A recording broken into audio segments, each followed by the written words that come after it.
ఈ అపోజిషన్ అయ్య గారి వందనాలు. కూడి వచ్చిన సంఘానికి నా కృతజ్ఞతలు తెలియజేసుకుంటున్నాను. ఆ సాక్ష్యం ఏంటంటే, మొన్న ఆదివారం నాడు శనివారం నాడు మనసులో తిరిగి ఉదయాన్నే బయలుదేరి వచ్చినప్పుడు జ్వరంగా ఉన్నప్పుడు నేను చర్చి కాడ రాలేము ఆదివారం నాడు అనుకున్నాను. కానీ దేవుడు తీసుకొచ్చాడు. అదే రీతిగా చర్చ నుంచి వెళ్ళిన తర్వాత జ్వరం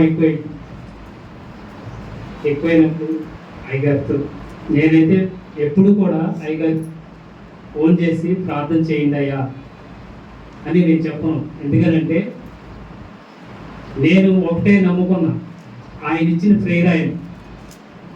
దాని ద్వారానే నాకు మొత్తము కూడా నా అనారోగ్యం జరిగిన కాడి నుంచి నేను ఇప్పుడు వరకు కూడా ప్రేయర్నే నమ్ముకున్నా.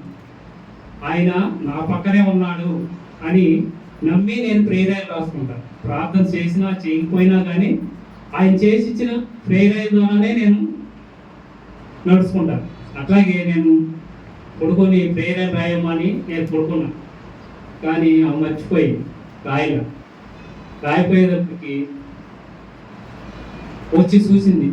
ఏంటి జ్వరం వచ్చినట్టు ఉంది, అయ్యగారికి ఫోన్ చేస్తాను. అయ్యగారికి ఫోన్ చేసి అయ్యా అట్లా జ్వరం వచ్చింది అని చెప్పినప్పుడు అయ్యగారు ప్రార్థన చేశాడు.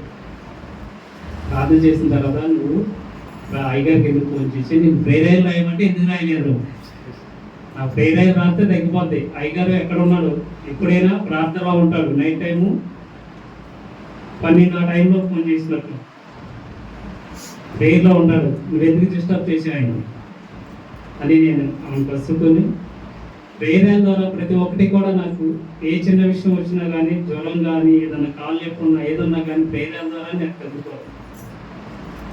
అట్లాగే ఆ రోజున కాన్ఫరెన్స్ కాల్లో కూడా మీరందరూ కూడా నా కోసం ప్రార్థన చేశారు. అది వ్యర్థంగా పోలా, నాకు ఆ యొక్క ప్రార్థన వ్యర్థం కావాలా, ఏమంటే నాకు తగ్గిపోయింది.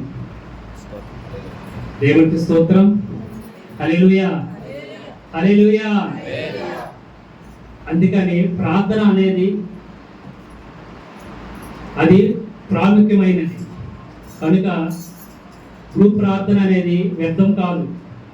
మనం ఓన్గా చేసుకున్నది వ్యర్థం ఉద్యోగం అని తెలియదు, కానీ గ్రూప్ ప్రార్థన ఆనాడు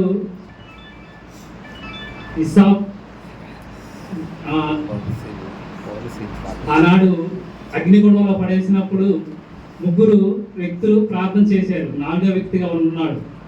అదేవిధంగా మనం కూడా ప్రార్థన అనేది కూడి ఏదైతే కాన్ఫరెన్స్ కాల్లో మనం ఉన్నామో మన సమస్య అనేది అది వాళ్ళకి ఏ విధంగా అయితే మేలు జరిగిందో అదే విధంగా మనకు కూడా మేలు జరుగుతాయి.